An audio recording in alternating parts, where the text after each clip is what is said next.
Personal notice. Danger's my stock and trade.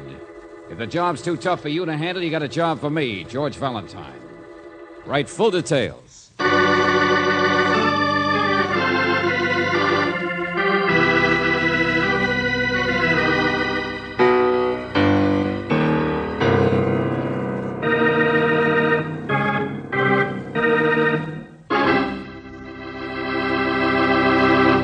I wonder if you remember the old-time comic who always began with, "Tonight the show's going to be different." And so it is with Let George Do It. Only we switched it to, "Tonight the Mayhem's going to be different." And I want you to listen closely, as this would be a swell way to discourage your brother-in-law of taking your upper plate for the Ladies' Aid taffy pull. It has its beginning in a cozy little cave on Crescent Lane. You know the type. One of those modest country places with 6 rooms and a polo field.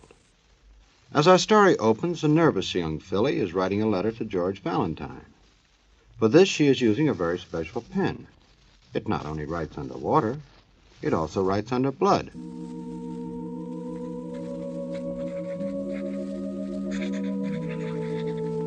Dear Claire, I meant to write you so much sooner than this. It's been so long, hasn't it? But does it only seem that way to me because we're so isolated out here at Crescent Lane? Anyway, I've known, of course, that you'd be here for the weekend tomorrow, you and George, and I've... Oh, hello, Avery, dear. It's all right with you, isn't it, to have them here? I meant to tell you that I'd asked them, but I guess I forgot all about it, and... With me, I think it's a terrific idea. But Joe! Who else would wander in to haunt you? You want to know how it is with Avery? You'd better ask him. Well, I thought you were Avery. Why, does he creep up on you, too? Well, I was just writing a letter, and Well, you see, I thought this George, this boyfriend of Claire Brooks, could go fishing this weekend. I mean, Avery loves a chance to show off his own trout lake, and, well, it would take them a couple of days. Hey, this gets better and better. Go on, write your letter. I think it's a wonderful idea. With the squire out of the house for a couple of days. Cecile? Yes, Avery? There's old Thunderhead. See you later, baby. I want my lunch now, Cecile. All right, Avery. I was just writing a letter to... Yes, of course, but I'm in a hurry, dear. But I wanted to tell you this weekend I've invited... I said I'm in a hurry, Cecile. Yes, Avery. What's the matter with you anyway? Oh, nothing. Was Joe Ames here? Well, yes, but I don't like that man or his money either. He doesn't belong in Crescent Lane. He's not the sort of man... man... Well, just because he wasn't born here... here... Oh, for heaven's sakes, I want my lunch, I told you. Do I have to call one of the servants or... All right. I'll be right with you, dear. That's the girl. That's my sister. I have to mail this in a hurry, Claire. But remember, I'm expecting you this weekend without fail. Sincerely, Cecile Lewiston.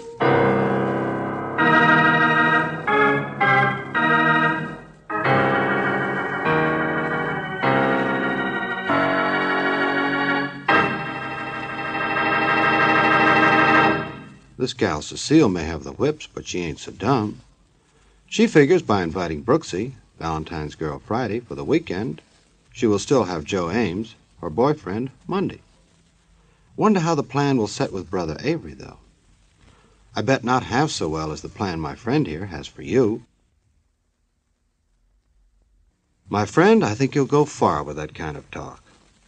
Now let's see how far Brooksy and George go when they get that letter from Cecile. Cecile Lewiston?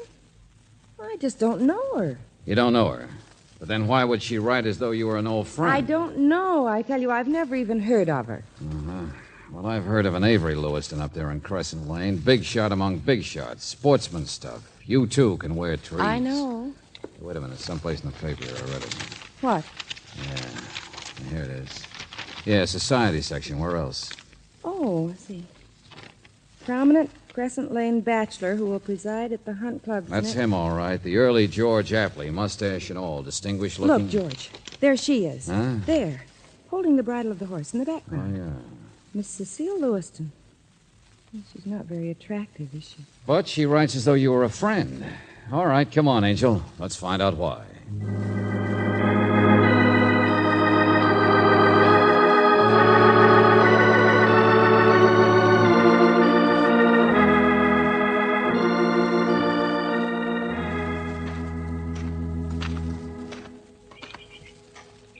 I'm so glad you could come. It's certainly a beautiful place, all your gardens and the woods. But I'd still like to know Oh, where... yes, my brother's very proud of it. Well, aren't you too, Cecile? Well, it's really his. I mean, I've always lived here. Ever since my mother and father died, I was just a child. But my brother is... Well, it's sort of his. I always think of it that way. Here, we'll go in through here. Well, wait a minute. What about that letter of yours? Mr. Valentine, please don't ask any questions. You might as well ask him to stop breathing. I'll explain everything later. No. It's all right with me. What? No questions. Thank you. Come on. All right. But you've told your brother we were old friends of yours. Mr. Valentine, you Well, promised now, that's to... not a question. Just an observation. And you wrote the letter to Brooksy that way because he was watching you write it, maybe. So that makes your brother a curious kind of duck who looks over his shoulders. No, I mean... All right, never mind. I'm close enough. But why a full-grown woman would pull a childish stunt like that on her brother is But beyond you're me. wrong. I mean, Avery doesn't even know about you yet. I haven't had a chance to tell him. He was out all yesterday afternoon with a man named Joe Ames who's new here, and, well, this morning Hold it. Well, hello. Hi. We were just admiring your place. Oh, no. No, this is not Avery. I mean, this is Paul Merrill. Miss Brooks, Mr. Valentine. Oh, How do you do? I'm sorry. Paul lives down the road. What do you want, Paul? If you're looking for Joe, he hasn't been by here this morning. Well, why'd I want him? I'm all through with Joe Ames. Well, what do you mean? Well, he got what he came here for, didn't he? The big tycoon with social ambitions. He's made the grade now. What's this? Huh? Oh, hi, Avery. Well, where are you? Right here in the study window. Oh, But what did you just say about... No, operator. Hang on a minute, will you? well, it was nothing important. Go on, finish your phone call. We'll walk around the porch and come inside. Avery, these are some friends Be of... quiet, will you? Shut up. What? Avery! Nice guy. You know why Ames has been here, Cecile. You stay out of this. Yes, Avery. Well, all I meant And was... you don't know. Go on. What do you think it is, Paul? Oh, Avery, for gosh sakes, Joe Ames just bought my place, that's all. He what? Well, sure, I dropped by. I thought you might be interested. Yeah, now, Joe's made the grade, house in Crescent Lane. He bought up my second mortgage without telling anybody. Sort of had me over a barrel. What else could I do? Oh, I haven't signed any papers yet, but what's the difference? Who cares? I can't pay the taxes by just growing peaches. And Well, Avery, hey! Well, what the heck's the matter with him? Paul, please leave us alone. Get out of here, will you? Please, Paul, please. Well, sure. Take it easy. What a place. Everybody always upset all the time. Well, I'll see you later. Ames, Paul Merrill, hot tempers, social climbers. What kind of a thing is Mr. this? Valentine, something's wrong with my brother. I don't know what it is, but he's been like this for weeks. Just any little thing will set him off.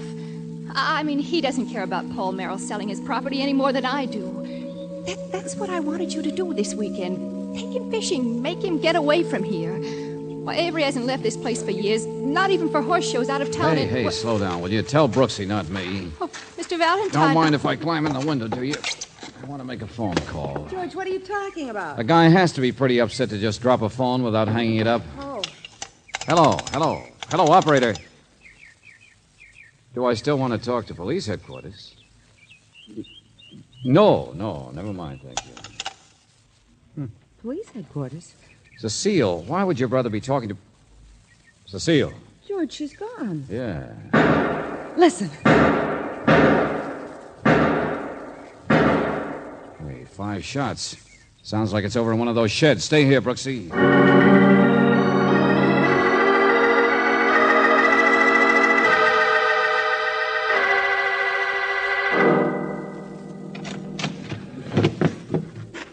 Well, it's you. Hello, Avery. My name's George Valentine. What have you got here? Miniature rifle range? Get out of here. A man gets upset, he can come out and plug away at a sandbag, huh? It's a repair shed. I haven't been here for months, but the door is always open. Yes. There's no lock. What's that? Mr. Valentine, I know who you are. I know why you're here. There's something wrong with me, isn't there? My poor little sister that I've given half my life to. She's so normal, so honest. Hey, take it slow. But she's going to run away from me. Did she tell you that? Did she? There's a man named Ames, you see, and I... What's this? Oh, I know. It's all very confusing. But it's really not. Cecile is stupid. She's not pretty. She's never had a man like that make a play for her. Ames, Joe Ames. Rough and ready, man of ambition. would have to be accepted around here if he married a Lewiston. Only, of course, I'd never allow it, would I? Oh, clear it up, please, Buster. What are you talking A about? moment ago, I got the idea. It hit me like a sledgehammer. Elope. That's what I've been afraid Ames would try. Elope with her so I couldn't stop it. And that's why you're here, to get me out of the way. Well, it might make a little sense. Your sister certainly hasn't so far. And neither have I. Because now I know I'm wrong, you see. Now move, will you? Stand over there. Huh? Because somebody else has been in this shed. And so has my rifle. Look, slug in the waste box. See? Oh, now look, how about one thing at a time? That's what I'm doing. Someone's packed a rifle bullet into a shotgun shell. He could dig the rifle slug out of the sandbag. I there. still don't get it, but let me see. Look out, I'll spill sand all over you. Yeah, here's a slug from your rifle. Another couple. 3 of them in the sandbag, but... They match with the one in the waste box, see? Look at it. And here, the one in the shotgun shell. Now, wait a minute, Buster. Let me get this straight. You're talking about being upset over your sister, but now you've got a shotgun shell loaded with what's left of a rifle bullet. Listen to me. I don't understand it. I just found it. Ames. I've been worried about Ames making a play for my sister. Wanting to take her away, yes. Of course, I've been behaving strangely. But now I find a thing like this. Uh-huh. Somebody's been experimenting with your ammunition. I don't know what it means. Well, here. Might mess up the barrel of this shotgun a little, but we'll try. What are you going to do? Well, I've heard of taking the buckshot out of a shotgun shell and stuffing something heavier in front of the powder. Look out! Well, that one wasn't packed very tight. See? There's the slug over there, buried in the wall. The slug that was originally fired from your rifle. George, where are you? Oh, yeah, and here, Brooksy. Don't tell anyone. It doesn't make any sense. I don't understand it. It doesn't make... I think you better come inside. Why? We've got a big enough mystery cooking right in here. Oh, George, listen. The caretaker's on the phone from the next estate. He says he was out in the woods and found the body of a man with a bullet in him. What? What's that? It was the body of Joe Ames.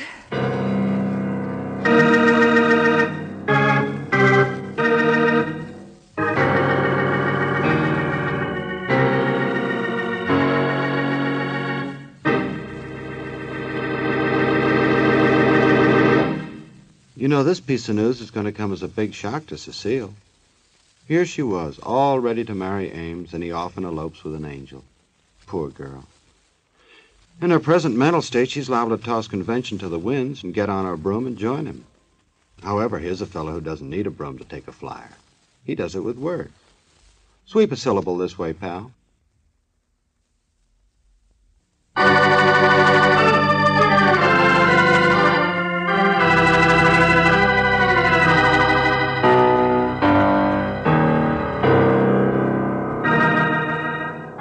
You remember the old saying, never go for a tramp in the woods unless you're wearing a bulletproof vest. Well, Joe Ames didn't. He went looking for a partridge and turned out to be the pigeon. Now, this made Brother Avery a happy little monster, as his cup ran over even at the mention of Ames.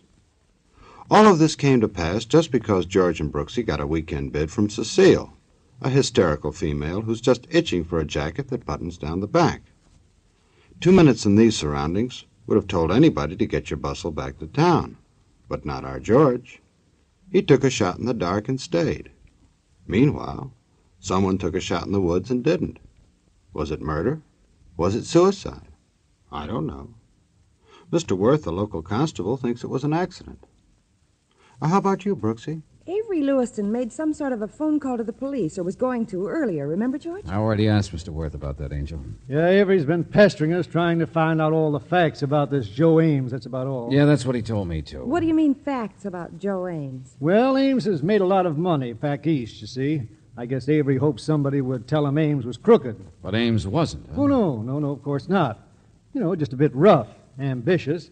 I don't know why Avery should have worried so much about it. He's got plenty. Nothing Ames could have done to him except to bring a little noise and progress into his precious Crescent Lane. Oh, no, there was something else. His sister. What? Skip it. It's all over. By the way, Valentine, I want you to show me this hocus-pocus out in the shed. This shotgun rifle slug stuff. Oh, yeah, I'll get Avery. Yeah, that's what I mean. Let's clear it up.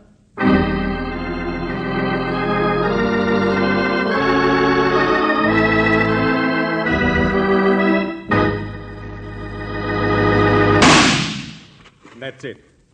That's what I found. Understand, Mr. Worth? That somebody's been experimenting with how to fire a rifle slug out of a shotgun? Well, of course I do. Only tell me, Avery, where do you keep your rifle? Well, generally in my study inside the house. So your rifle itself couldn't very well be borrowed and then put back without your noticing it. I suppose not. But the slugs fired from it could? I don't understand. I think I do. Go on, Worth. What was it your crew reported to you from town? Where's your rifle now, Avery? Well, I had it out here earlier when Mr. Valentine went... No, it's gone. Yeah, that's right. My boys have it. They ran a ballistics check, Valentine. The bullet that killed Joe Ames was fired from Avery's rifle. Well, I'll see you later. What? Wait a minute. Somebody trying to build you a noose, Avery? Yes. Yes, I'm finally beginning to understand. I thought I was a well-liked person. In fact, for years, I've been sort of an ex officio mayor of Crescent Lane. Take it easy. But now it seems someone would like me to hang. Why? Just because I'm known to have expressed my opinion on Ames? Because I would make an obvious suspect? Easy now. Worth is going to comb the woods for a shotgun. Try and check everyone in the neighborhood that might have been fired. He figures whoever practiced stuffing shells in here is the one who did it. But the slug was from my gun. It had the telltale markings from the barrel of my rifle. So when he finds that everyone disliked Ames, it'll be much easier to put the handcuffs on me. Oh, cut it out, will you Why? please? Don't you understand? How will we ever be able to prove that the bullet that killed Ames had already been fired once by me in here? Sometimes a crime is simpler than it looks. You said everybody hated Ames. But everybody didn't have access to this shed, did they? No. No, that's right. Hello. Paul. Hello, Paul. I just wondered if there was anything I could do. No. No, I guess not. Mr. Merrill, you live down the road, don't you? Yeah, that's right. Yes, all is right. I suppose the police have asked you where you were this morning. Yeah. I don't have any alibis, if that's what you mean. Yeah, but on the other hand, I don't kill people. Hey, you fixed this place up pretty nice, Avery. Moving the lathe out gave you more room in here, didn't it? Haven't you been in here since then? Me?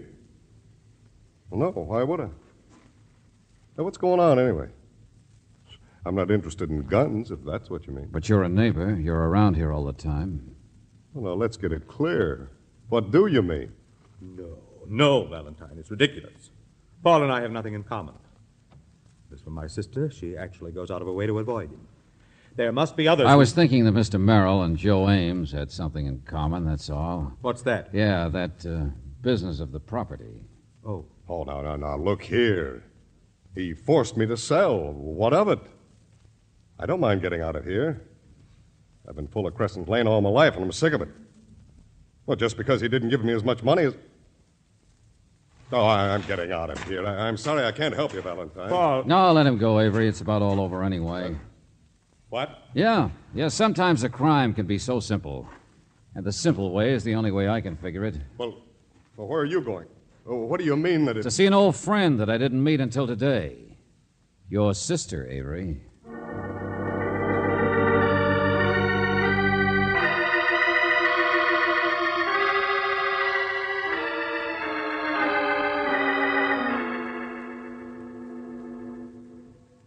No, Mr. Valentine. Please leave me alone. Please. Now, look, you lied to begin with when you wrote us your letter. And if you don't help me now... But Joe Ames was an awful man. Don't you see? Anyone could have done it. An awful man? Ames has been around here for months, hasn't he? He wanted to buy some property. But even more than that, he wanted to marry you. George? Yeah, Brooksy, what'd you find? What have you been doing back there? I was in your room, Cecile. I had to go through the bathroom. The other door was locked. You have no right to... Well, if you won't tell us, we'll find out ourselves. Go ahead, Brooksy. She had 3 suitcases, all packed. Oh. There isn't anything left in her closet but a few things to wear over the weekend. No. Okay, so you were planning to get out of here. That is why you brought us out here, isn't it? To get your brother out of the way so you could leave. You must be scared to death of Avery. No, I'm not. It's just that I know. He didn't want you to get married. But I wasn't going to be married. You don't understand. This is your engagement ring, isn't it? I found it in your dressing table. Okay, Cecile, okay. Avery had already guessed it. He told me about it. Now, you tell us about it. No, I won't. I I can't. You're protecting someone, aren't you? No, I'm not. Someone like yourself. What? Ames was murdered by a bullet from your brother's rifle. Avery? Avery, come in here. Oh, no, never mind him. He couldn't have been the one to try and frame himself, don't you understand? So it's someone else you're protecting. No. Oh, leave me alone. Oh, come on, Cecile. Let's go into town. What? Oh, George, she's so upset she's sick. The person she's protecting is Cecile. How many times do I have to say it? George. Well, who else would have access not only to that shed out there, but also to the study where Avery kept his rifle? Mr. Valentine. Oh, come on, sister. You can tell it to Mr. Worth at police headquarters. George, look out. She's... Oh, yeah, I've got her. Well, she just fainted, that's all. What is it? What happened? Oh, nothing. Brooksy, get on the phone. Call Worth. Tell him I'm on my way. All right, George. Then wait here for me. What are you doing with her? Cecile. She fainted, that's all. Never mind, I can get the door. Put her down. Valentine. She'll be taken care of, don't worry. Put her down, I said. I have. There's a doctor in jail. He can take... Get away from her!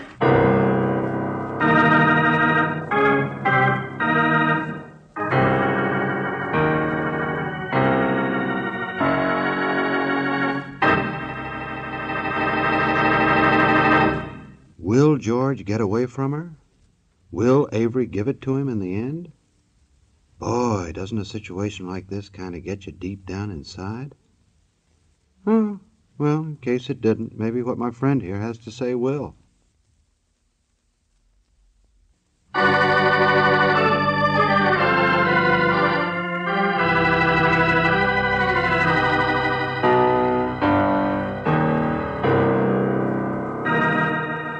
Now let's get back and see how George is making out. Say, this is terrible.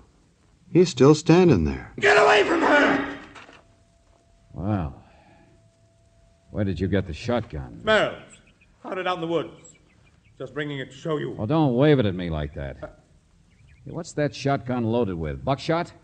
You better get your hand off the trigger. You'll hit us both. What? Or is it loaded with another one of those 5 slugs from the shed? You went over to Merrill's and you stole his rifle, and now you're getting ready to plant it in the woods. Get away from her. Oh, yeah, sure. The big squire of Crescent Lane that everybody calls Thunderhead. And the only person that really takes you seriously, I guess, is Cecile. After all, why not? She's not very good looking. There weren't any boys. She's waited on you, hand and foot, ever since your parents died. Stop it. Be quiet. What makes you think I'd want to plant Merrill's Now, gun? you listen to me, Buster. You move 1 inch and she gets hurt, see? The gun, simple. The whole crime's simple, I told you. I always wondered what it'd be like to walk in on a case just a few minutes after a man had been murdered. Now I know. A man will try anything when he's desperate, won't he? I don't know what you're talking about. All right, forget all the fancy stuff. Forget that shotgun stuff. When I walked in here today, you were phoning the police. You were all upset. Well, suppose you were going to phone in and tell them that you just shot a man by accident in the woods. No, that's not true. He was the guy who was going to take your sister away from you. With your standing around here, how could anybody ever prove it wasn't an accident? But the shotgun... You shot Ames with your rifle. Only then you changed your mind. How desperate can you get? Sure, why not make it a murder now? For the last time, Valentine, I'm warning Why you not to- get rid of Merrill, too? Why not go out to the shed and show me a perfectly obvious switch with the ammunition that'd make you look innocent forever? But I found those shells there. You knew ballistics would prove it was your rifle that killed Ames, so you showed me how someone else could have used one of those 5 slugs. Get away from her. For the last time, get away from her. 5 slugs, Buster, 5 slugs. You ripped open the sandbag, remember? There were 3 in there. 1 in the wastebasket. 1 in the shotgun shell you just stuffed. I don't even know what you're talking But about. I heard you fire your rifle 5 times. So why weren't there more slugs? If somebody else was getting them from an earlier shooting out there, he'd have to get them out of the sandbag, wouldn't he? But the bag wasn't ripped open. And when it was, we only found 3. Valentine... 5 slugs, and you fired 5 shots. Now drop that gun.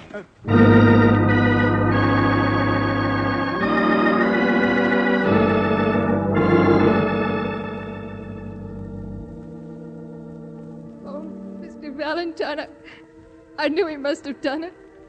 But I couldn't tell you what I knew. I couldn't. All right. Take it easy, Cecile. Your brother's a strange guy.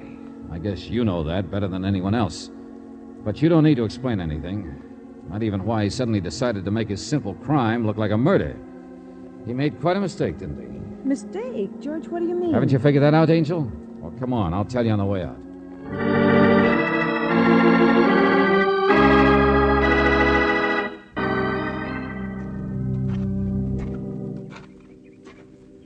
All right, think, Brooksy. Why didn't he just leave Ames' death as an accident? Why didn't he finish his call to the police? You remember what happened? Well, Paul Merrill was there talking about selling his property. Angel Cecile was planning to elope.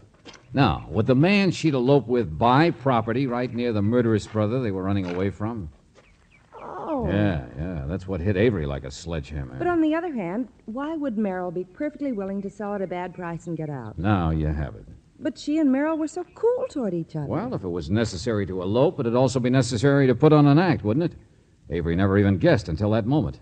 It wasn't Ames at all. It was Merrill. And Avery started working to pin the murder on Merrill. Sure. Get rid of the real suitor who was going to steal his sister. But at least it ends happily. You see, now they can get together. Love always wins out. Huh.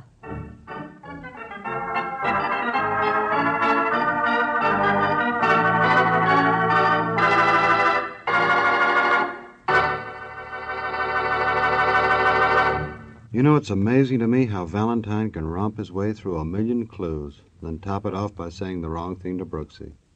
That poor gal's got enough frustrations for a sorority house.